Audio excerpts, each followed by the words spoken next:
Good evening. This is the Lion of Legend, and welcome to the last winter night.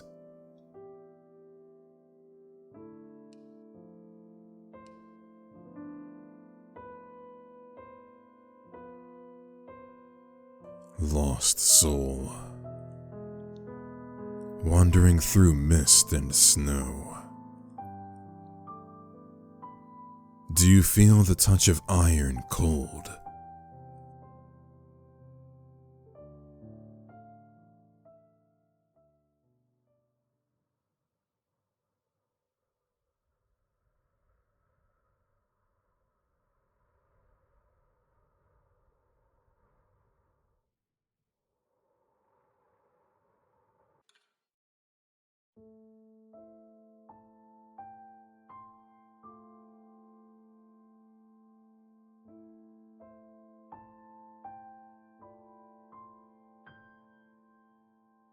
Before I awoke, there was nothing. No warmth or light. No touch nor taste. No sound nor sight. No dreams, no fears, no memories. Only an emptiness as vast and boundless as the sunless sea. I am nothing, was nothing. Then, the shock of everything comes all at once, like a still heart beating back to life, a dam surrendering to the flood. Cold, dark, wind, fear, snow, sound. Questions, words, thoughts. Before this moment, I had no self. Now, in an instant, the world of the living forms around me. Or rather, I take form in it, flung into existence already knowing of life and what comes with it. Because I have lived before, died before. That hasn't changed. This I know with every breath I do not draw. Feel.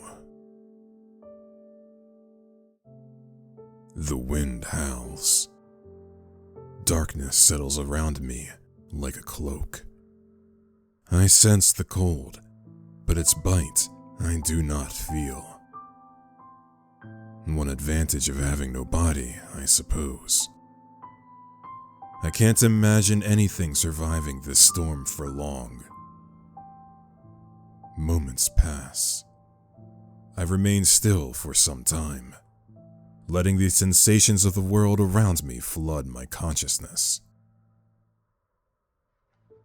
bringing me back to the flow of time itself. Its passage, I know, I once felt with painful clarity.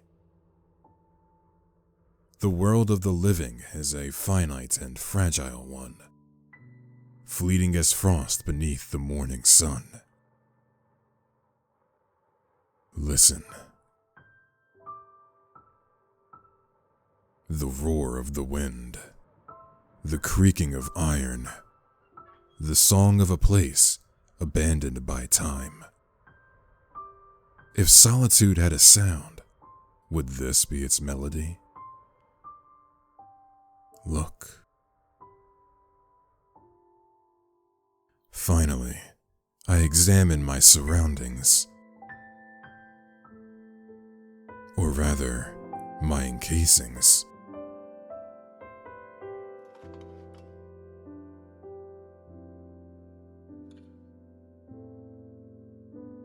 I open and close my hand, and an armored gauntlet responds. Steel finger plates clinking softly with each motion. There are no living fingers within them, no flesh, not even bone. Yet, they bend to my wishes still. I twist my arm and the vambrace and counter move as if they were one with my true body. The rings of a male shirt clatter against my empty cuirass as I twist and turn the rest of my limbs. I see my hollow body, sense it through the slits of my helmet, the apparent source of my hearing and sight. See. Gingerly, I crack the visor of my helm open with a soft click as my vision settles into focus, despite my lack of eyes to see with.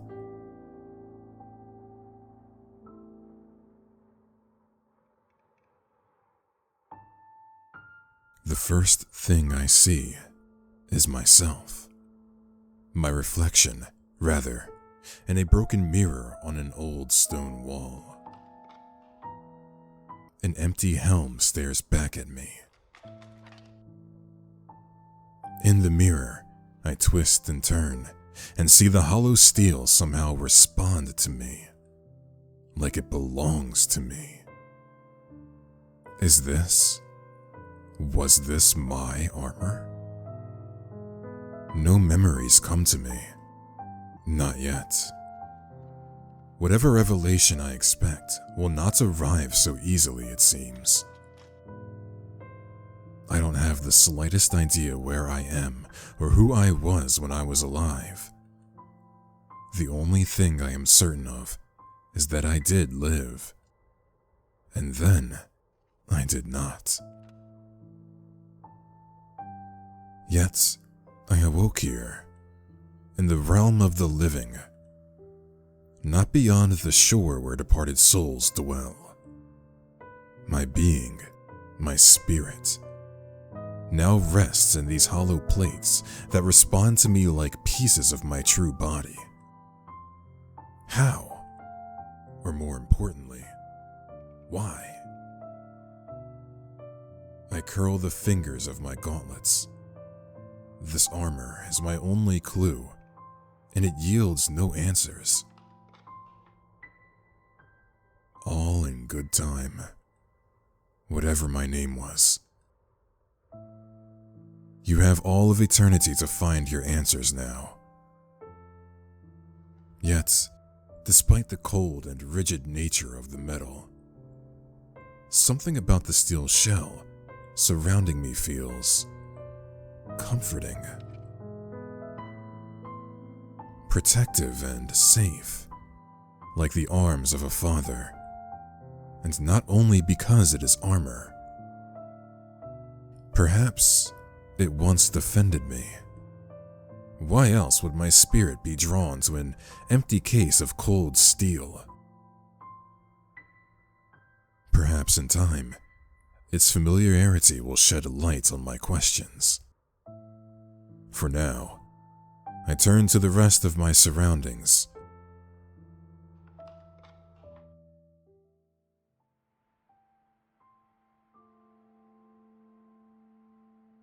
So, if you haven't noticed, there's various ways that I can progress through this visual novel. So I can click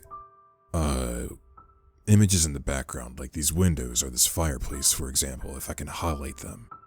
I can also click on highlighted text, or for normal text, I can just click the screen as usual. And we've got 4 options here, it seems. 5 options.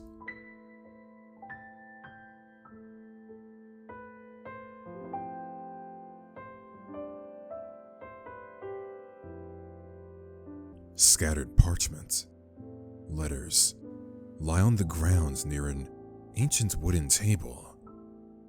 I pick up a page and try my best to read the faded script. I have received your summons and will attend the banquet as you command. Once again, I offer my sincerest condolences for your father's passing, Marchioness.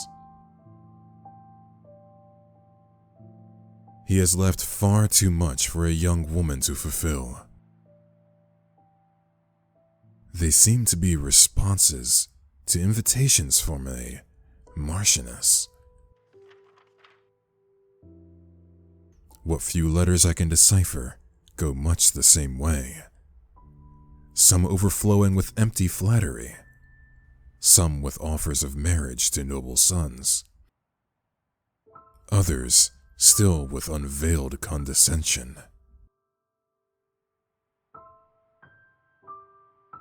It seems the lady of this manor came into power at a young age, and with it came the attentions of all who held interest in her lands and title.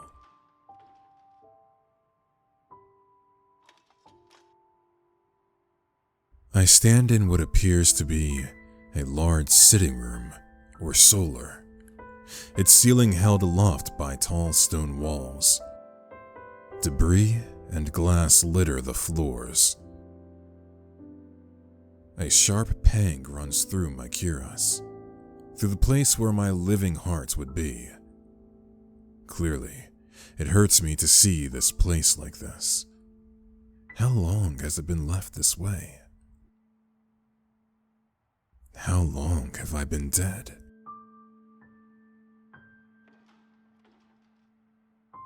A cold stone hearth, with only ashes remaining. No fire has been lit here for a long, long time. But luckily, I have no need to keep warm in my current body. A painting hangs above the hearth, flaking and aged, its ornate frame tarnished with time. It depicts a woman of no less than 20 summers, dressed in a blue gown, her skin porcelain fair, and hair fairer still. A raven, its feathers the same stark hue, perches on her arm. She is beautiful. Not even time can steal this fact from the canvas. But only because she is like me, lifeless and ageless. Beauty, what a useless thing in the end. Even more fleeting than existence itself. Something in her blue eyes and stoic gaze seems almost familiar, but does not rekindle any memories. I wonder just how true to life this portrait is. Did the artist attempt a more flattering visage? Is that why I can't recall my master's face? Was this the Marchioness? Was she my master? Was this the person I swore fealty to? Promised my loyalty and devotion to? Why don't I remember? Did my oath mean so little to me? And was she here when whatever befell this place happened?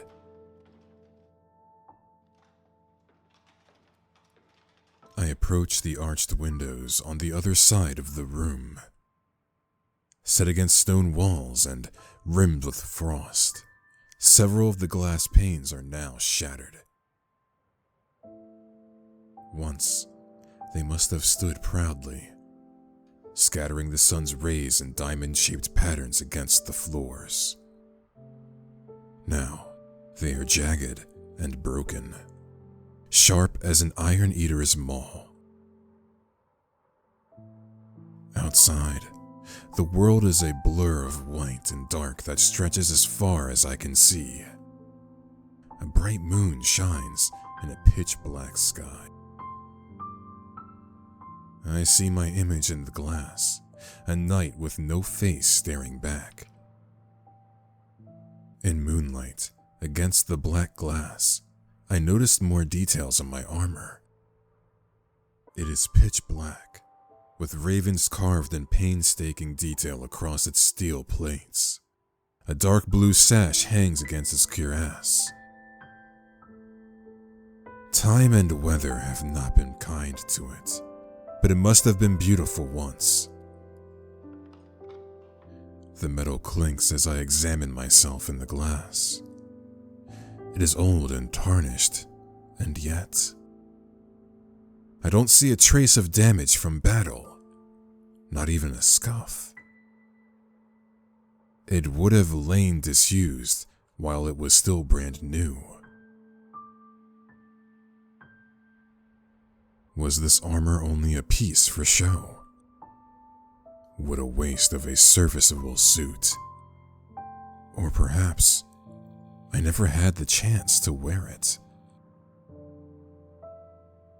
What would then draw me to it now, if my body did not fall while wielding it?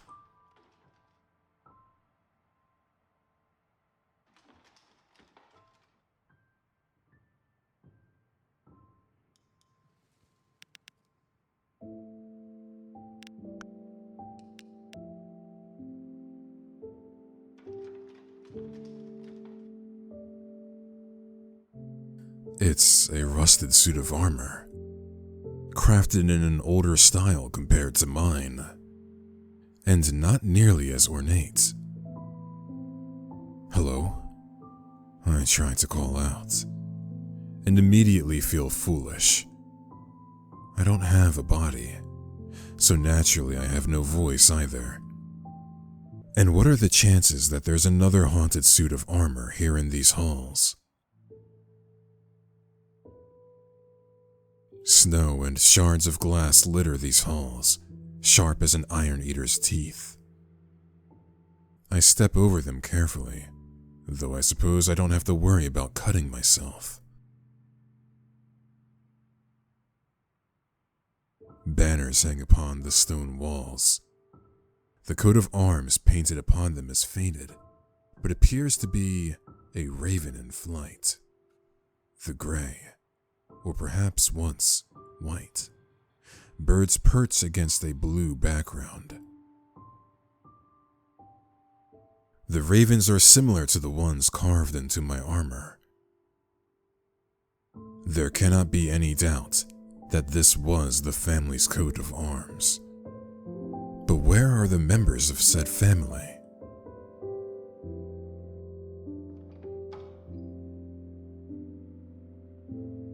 This looks like a storage room of some sort. Crates and furniture are heaped near the entry, almost like a barricade. What appears to be a hatch lies at the end of the room.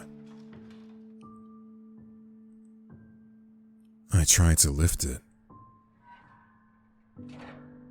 After some resistance, it creaks open to a pitch blackness. I suppose I shouldn't have expected anything else, but it startles me now, staring into it, just how suffocating the darkness feels.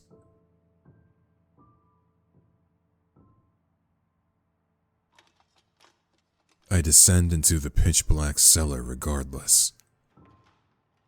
My sabatons clang on the steps, echoing into lightless,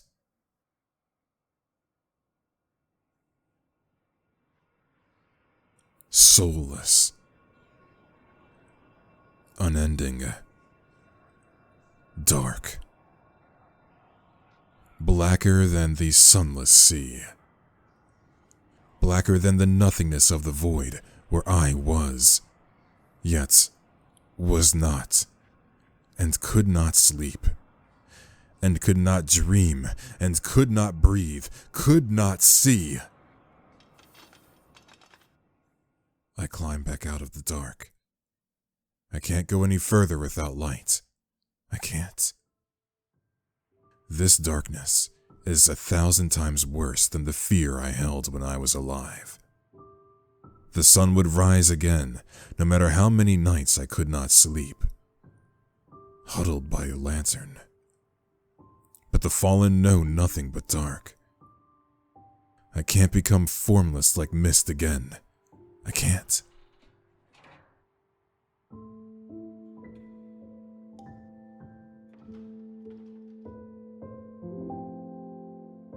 But how can a young girl lead us? If not for her, the North would be yours, Tristan. Did I imagine a voice just now? Or...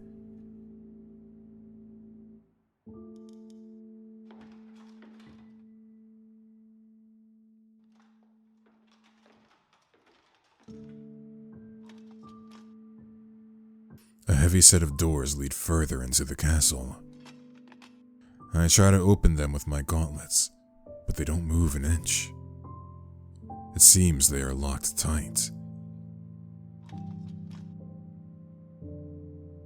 The thought occurs to me that I am still a spirit in this steel body.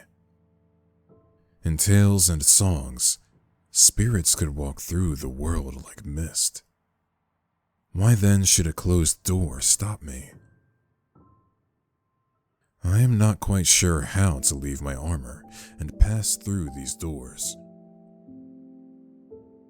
So I simply press my gauntlet against them and will myself to float.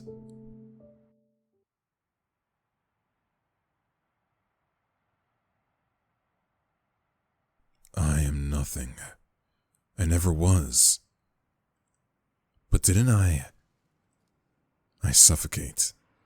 I drown beneath the waves. Every piece of myself breaks apart, drifting off like sea foam. But I don't have lungs. I can't scream.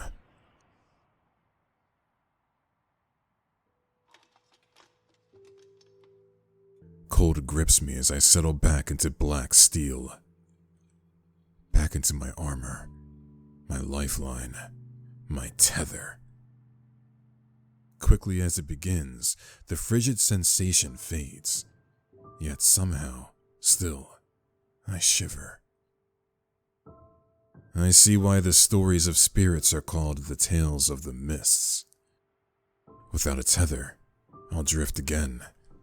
Fall apart again, dissipate into mist itself. I shake myself, rattling my hauberk's rings. I can't. I cannot go back to the nothingness of that space between this shore and the next. Not again. If I want to go further, I'll have to find that blasted key.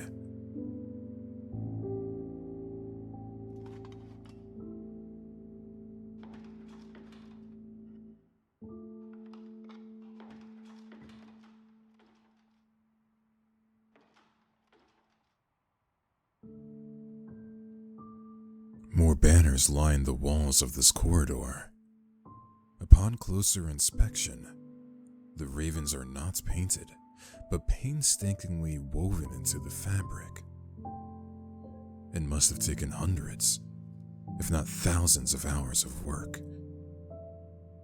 I'm tempted to run my gauntlets over the fine weave, but decide against it. The metal might snag, and I'm not truly able to feel its textures anyway. A grand window in an arching hallway. At least the glass here is intact. Snow is piled high against it, obscuring the night. It almost feels as if this place is frozen in time.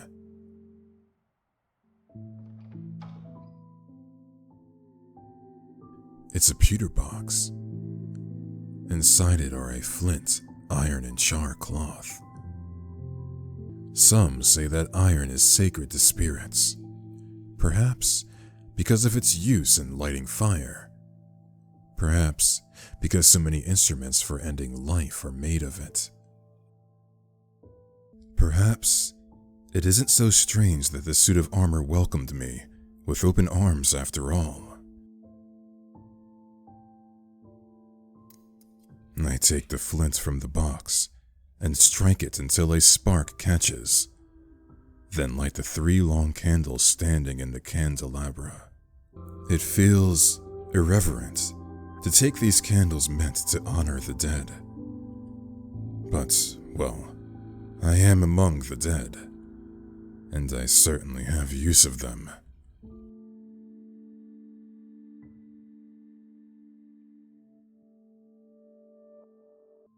Candles of all shapes and sizes cover the chamber.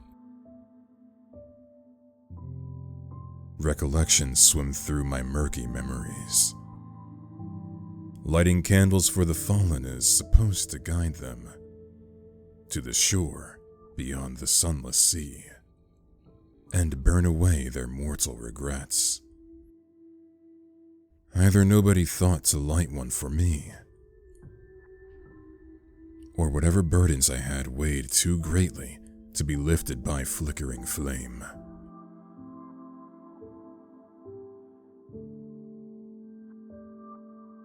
Stained glass windows filter moonlight into the chamber. I recognize the scenes depicted in the glass. Stories I must have been told as a child, though I have no memory of those years. Lit with moonlight, they show the hero Tristram wandering the mists, a lantern in one hand and a sword carved from a linden tree in the other. Descending from the land of the living, he searches for the soul of the one dearest to him. The tale never ends happily. The shores of the sunless sea are no place for the living. I'm surprised that the glass is still intact. Whatever arose in this castle, this room seems to have been spared. Perhaps its intruders thought twice about destroying a place filled with art and objects sacred to the spirits. As a spirit myself, I can't say I feel any need to haunt this room in particular, however. Well, I suppose rituals for the dead offer as much or more to the living who mourn and fear them.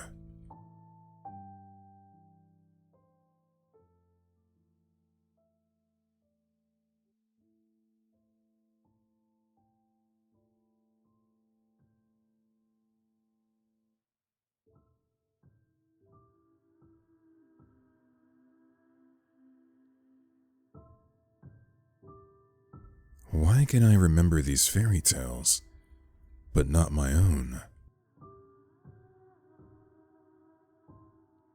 A flint, iron, and char cloth lie inside the box. Iron is said to be sacred to spirits.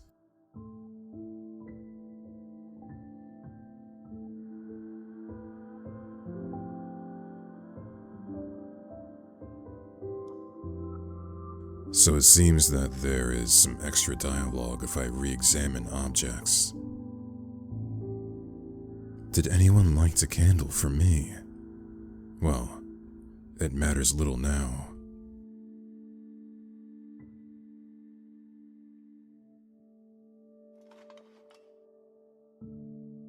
Tristan, my son, do you resent me for sending your mother away? I shouldn't have come. I know better than to interrupt a prayer. An old man kneels before the altar, his long beard white as snow. An emptiness fills his eyes, windows to a weary soul and weighted mind. Lost in the past, questioning what could not be changed. I loved him. I always did. But at the time I thought him foolish. Perhaps it was jealousy speaking. The yearning for his favor that made me cast aside my feelings in all attempts to surpass my duties. Now, I know the weight and shackles of regret. Why ask such questions, Father? We both know. Having both a mistress and a bastard under your roof would ruin you. Father, What was that?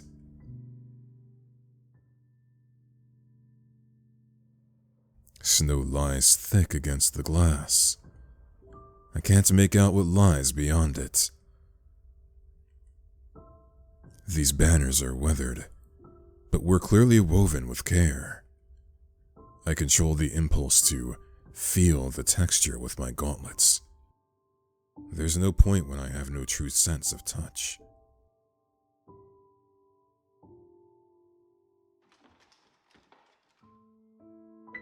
How long has this place been left in disarray?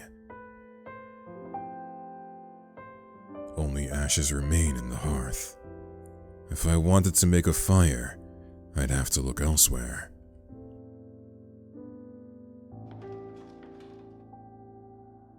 The woman in the painting stares with serene blue eyes and a stoic gaze. The raven perched silently on her arm. I get the uncanny feeling that she's watching me, silently, through her layers of peeling paint.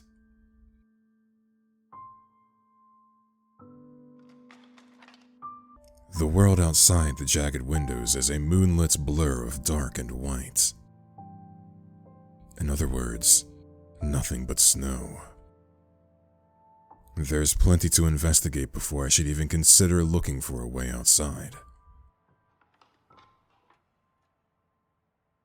Scattered letters lie on the floor, addressed to a Marchioness. Could she be the master I served?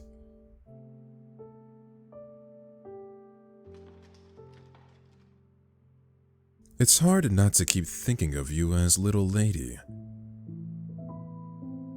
There's precious little difference between protective and belittling, brother. A man stands before a suit of polished tournament armor, the dark steel gleaming black like a raven's wing. His sister urges his acceptance of the gift. The circumstances of their births meant that one received all their noble father's land and titles, the other, nothing. Could a single suit of carved steel appease him?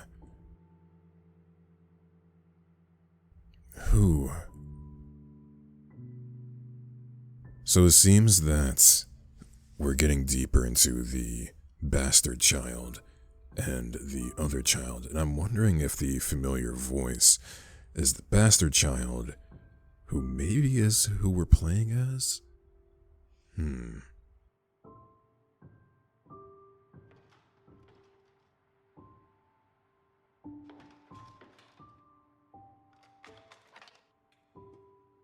I tapped the suit of armor's visor. No response. No other ghostly armored inhabitants in this castle, then. These banners are weathered, but were clearly woven with care.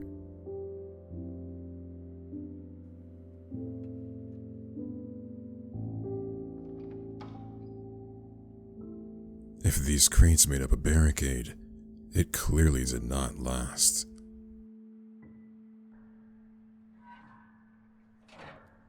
The door opens once more to pitch blackness. Holding the candlestick before me, I begin my dark descent.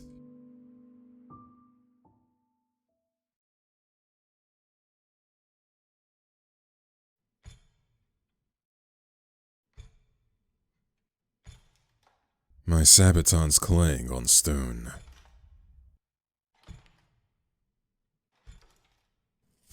My hauberk's woven chains rattle.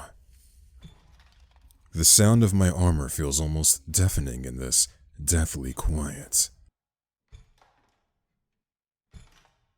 The candlelight glints off my hollow steel plates. Old stone walls flicker in and out of view within the narrow radius of my light.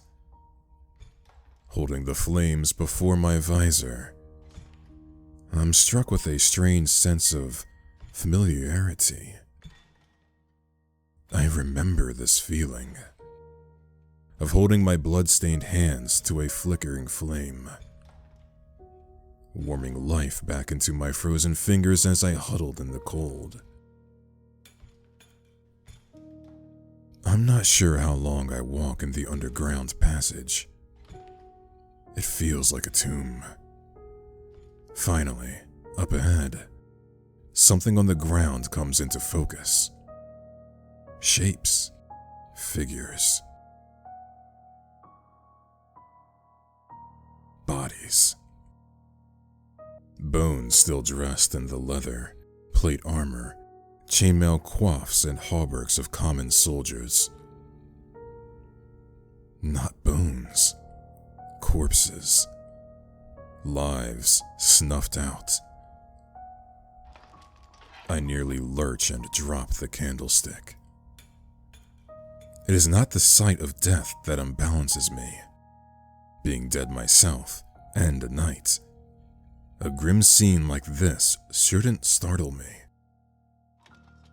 But a deep well of aching, acrid bitterness floods through my very soul all the same. I was here. I saw the faces of these men before they died. Twisted, gaping, frozen.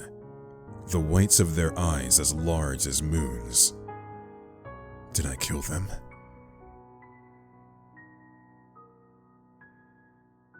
Another body lies a ways ahead, face up on the ground, clad in armor that resembles mine.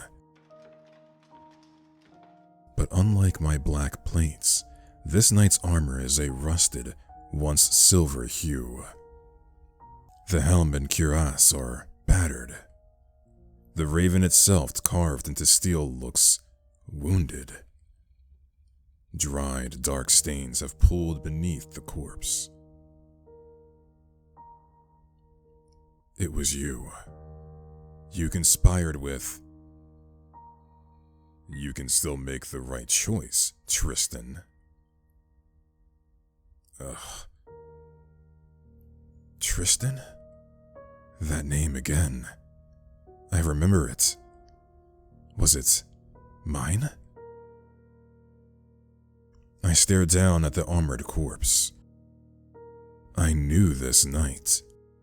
A knight with a burning look in her unwavering eyes. I knew that gaze. I'm sure of it. Tristan, she had called. But who was she? Why was she pleading? Why did we fight? Was I the one who killed her?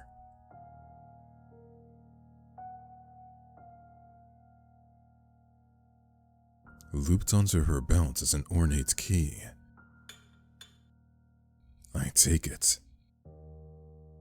I need this more than you do. Rest in peace.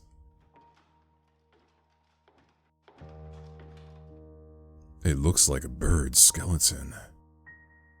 Odd to see it here, but most likely a carrion crow that came to feed while the bodies were fresh.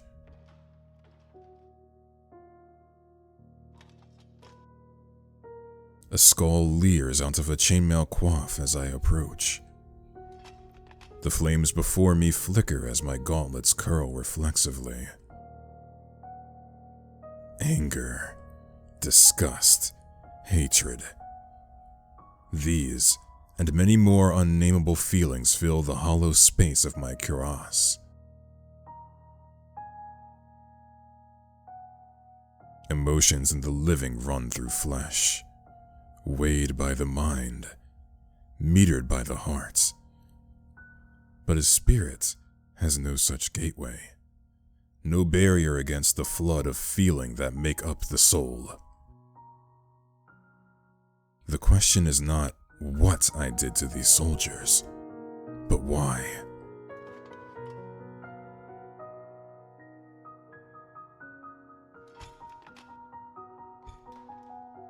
I will leave your body to the ravens and hang your head on a spike. Did all these years mean nothing to you? bold words from a little lady sheltered all her life. What would you know?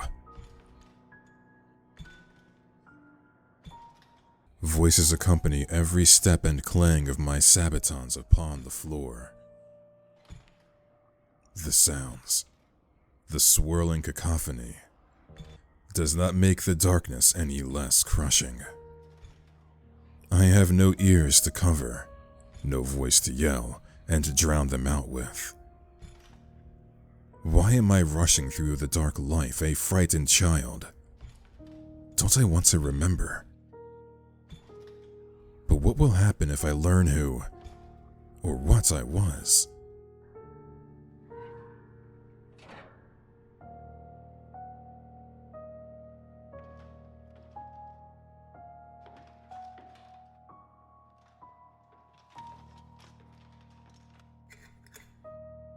I fit the key I took from the fallen knight into the lock and twist it. The hinges creak loudly as I push the great doors open. The ruins of the castle's inner halls and the scene in the cellars are nothing compared to what lies before me.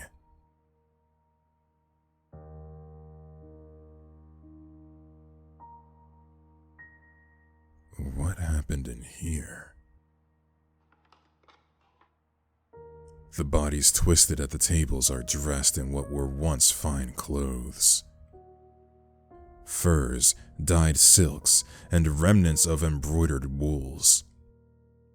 I spy skeletons with rings on bony fingers, gold teeth set into skulls. Nobles dressed for death in all their finery.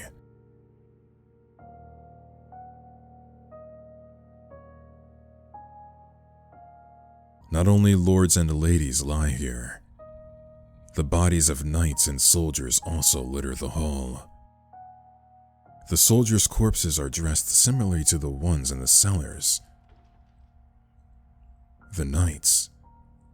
A few wear colors and armors unfamiliar to me, but the others. As I pass the remains of the men and women dressed in armor that mirrors my own, painful, hot flashes flare within my cuirass. A brief memory, a face, a voice. I knew each and every one of these knights. Why is my body not among them? Where is the armor I would have worn as their brother in arms?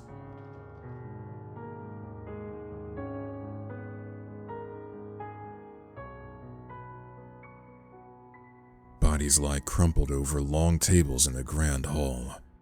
Their surface is covered with overturned plates, goblets, and platters. The floors are buried in similar wreckage. Dark stains have steeped into wood and stone and cloth. A banquet for the dead.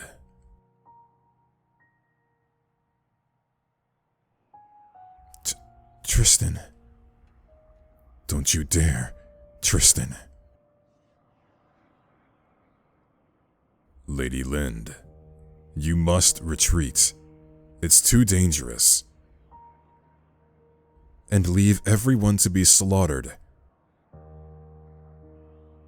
Blood and death, screams and steel. Enemies from all sides. A brother leads his sister away from the chaos. She does not recognize the trap lying in wait until too late. So where does this leave me?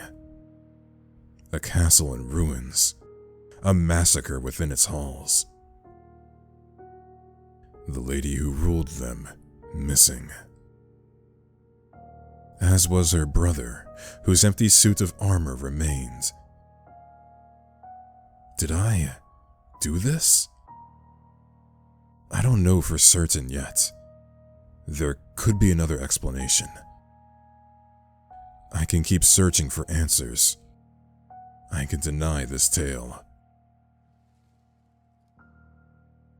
But I am a spirit, a soul, a collection of memories, an echo. How can I deny the truth of the guilt that floods through my hollow shell? Is this my story? Is this how my tale ends?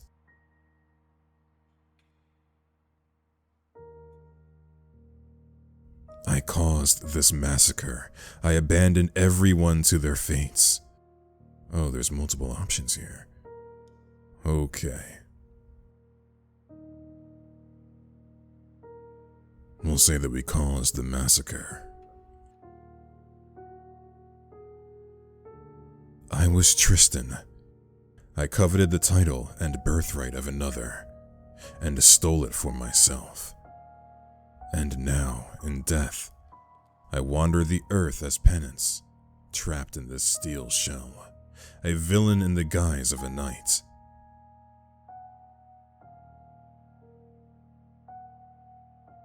This is how the story ends.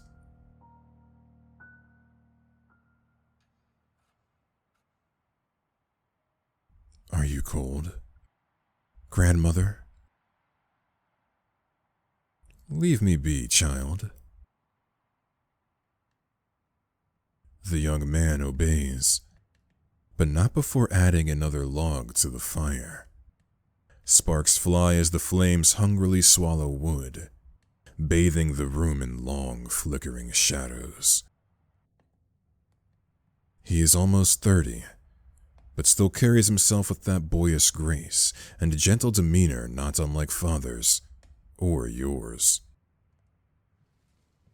Too kind, too naive for his own good, and the good of this house. Never in my long years have I understood how our cruel winters can forge such mild, malleable souls. When I finally pass, the North will fall into his uncertain hands. But at last, it won't be any concern of mine. The only certainty in this land is violence and steel. That lesson I have never forgotten. I huddle in the chair by the fire. Pulling the quilts tighter about my shoulders is no use. Every year, at the eve of your death, a chill fills the surface of my skin, seeping into my old bones, a cold no fire could ever warm. Is it your spirit reminding me of my failures? Do you remain here, on this side of that black and bitter shore? Do you watch me? Blame me? Are you waiting for me? Soon, brother. Soon enough, we will meet. Please, keep waiting for me.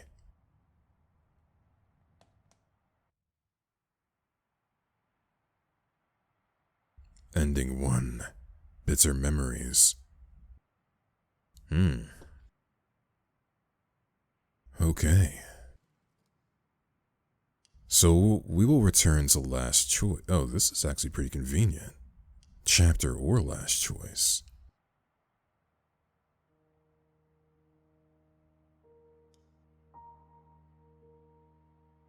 So there's 3 choices here. We can do abandoned, massacre, or no. We'll just go down the list. I was Tristan. I abandoned my comrades and liege in their direst hour, and fled to save myself. And now, in death, I wander the earth as penance, trapped in this steel shell, a coward in the guise of a knight.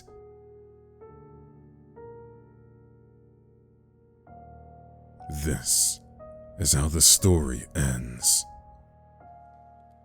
I'm gonna let the artwork just continue downwards this time.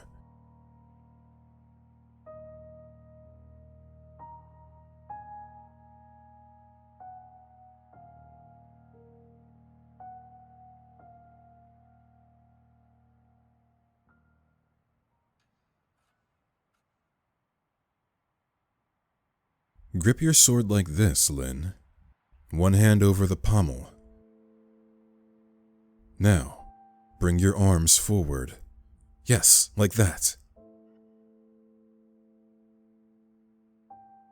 My brother stands before me, holding a wooden sword in an elegant stance, waiting for a strike from the short one in my small, clumsy hands.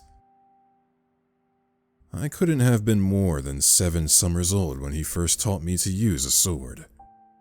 Those long, idle days when I'd run and hide from my lessons. The halcyon days before he'd earned his spurs and scars. When father still smiled.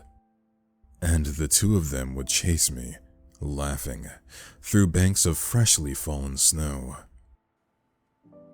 In those days, it had never felt so cold. I looked down. The hands that grip my pommel and hilt are those of an adult's. Calloused and wrinkled, extending forth a blade of rusted steel.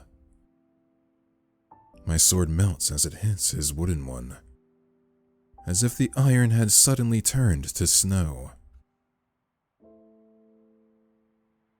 I gaze upwards and no longer see my brother's face. His helmet stares blankly as blood pours from his visor, down his gorget, cascading over his cuirass and staining the carved ravens red.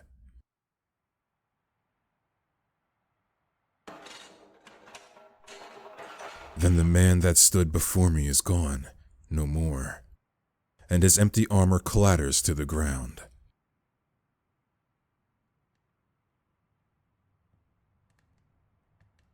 I wake up shaking, shivering with a cold that hollows my bones. Embers glow in the hearth. Frost clouds the windows. Stiff, heavy blankets cover me, offering little warmth. Decades have gone and passed, but the nightmares have never left me. Are you still haunted, as I am, brother?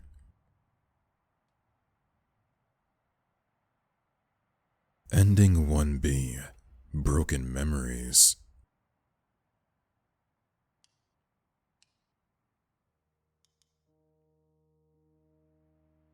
I refuse this tale.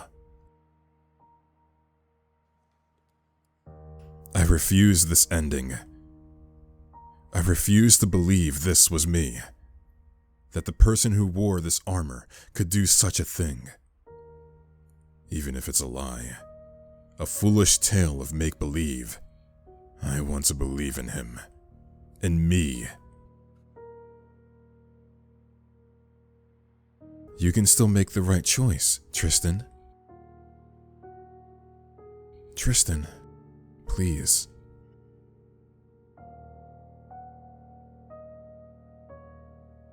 The Marchioness. I still don't know what happened to her. Did she escape?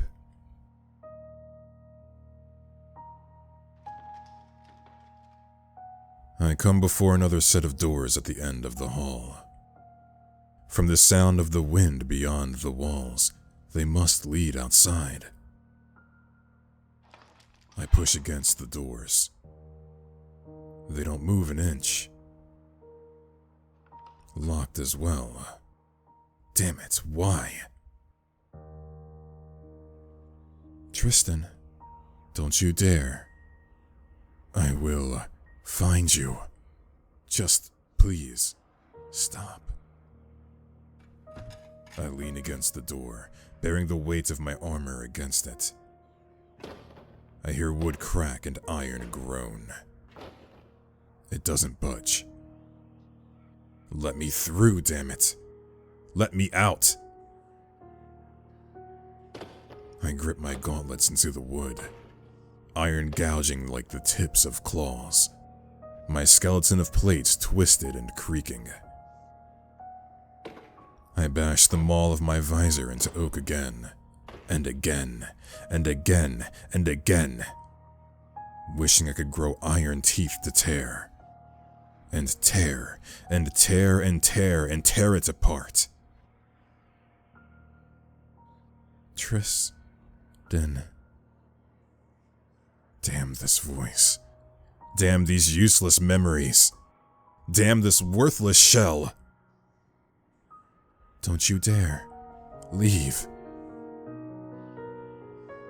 Leave me be. What does anything matter? I'm dead now. You're dead too, aren't you? My shell slumps against the door. I pound my empty claws into the stone floor. The twisting of my steel bones sound like a metallic snarl. Damn this castle.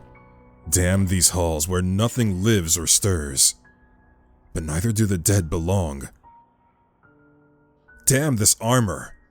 Damn whoever I was. I can't bear this. I can't. I won't. So I drift. I slip away from my armor. I let go of my tether. And wade into the black waves of the sunless. Don't you dare. Don't you dare think of leaving me, Tristan. I won't, Lynn.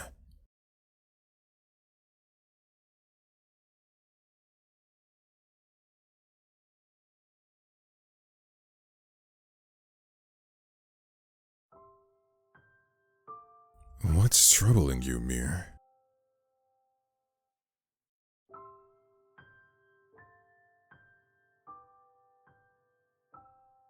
Nothing. It's just hard to believe Lord Sigmund is gone. And now the young lady is to rule. You've known it would always be this way. Lind has been raised for this practically from the cradle. But how can a young girl lead us? If not for her, the North would be yours, Tristan. Watch your words, Mirjam. Sieglind may be a young girl, but soft-hearted she is certainly not. Dame Mirjam. Milady. Please join Sir Detard and prepare to receive our guests. I need a word with my brother before the banquet. At once, my lady. Did you hear all that, Lynn? I heard enough. That my own knights think so little of me. They've been protecting you since you were small. It's hard not to keep thinking of you as little Lady Lind sometimes. There's precious little difference between protective and belittling, brother. Don't let it vex you. Mir may be hard-nosed, but she means well. I've thicker skin than that. I trust you to keep all of them in line. I do my best. But why did you want to see me? Just to talk. Settle my nerves, I suppose. We've both been so busy. I'm here for you anytime, Lynn. Shall we walk? Yes. Oh, but first, won't you tell me what you think of your new armor? Lynn. Lynn. Lynn.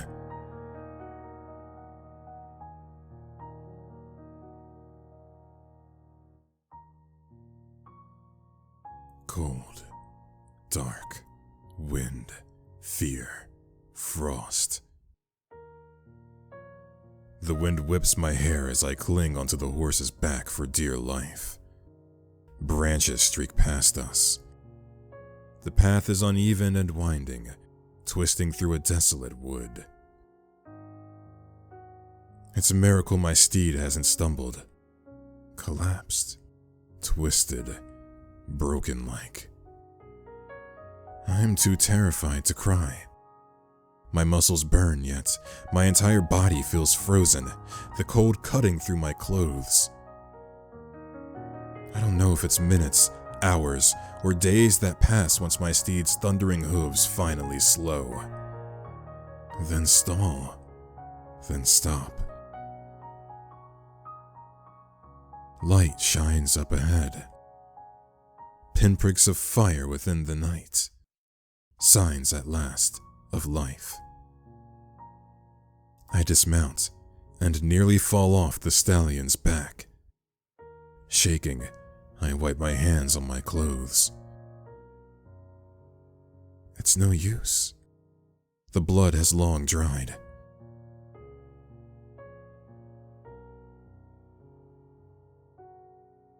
And there, standing alone, is when the tears finally come. They fall free from my eyes in painful droplets, breaking like a dam surrendering to a flood. I scream more than I sob. I curse more than I weep. My heart's about to burst in a torrent greater than all my tears combined. I will return. I will tear the world itself to pieces if I must. This I swear. I promise.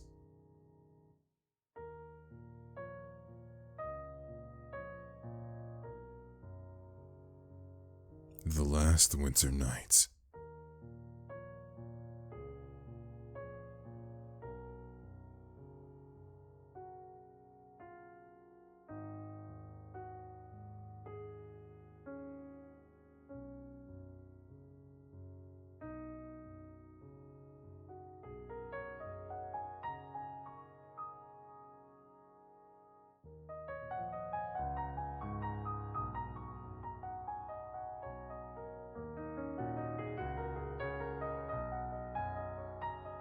Looks like we've reached the end of the demo.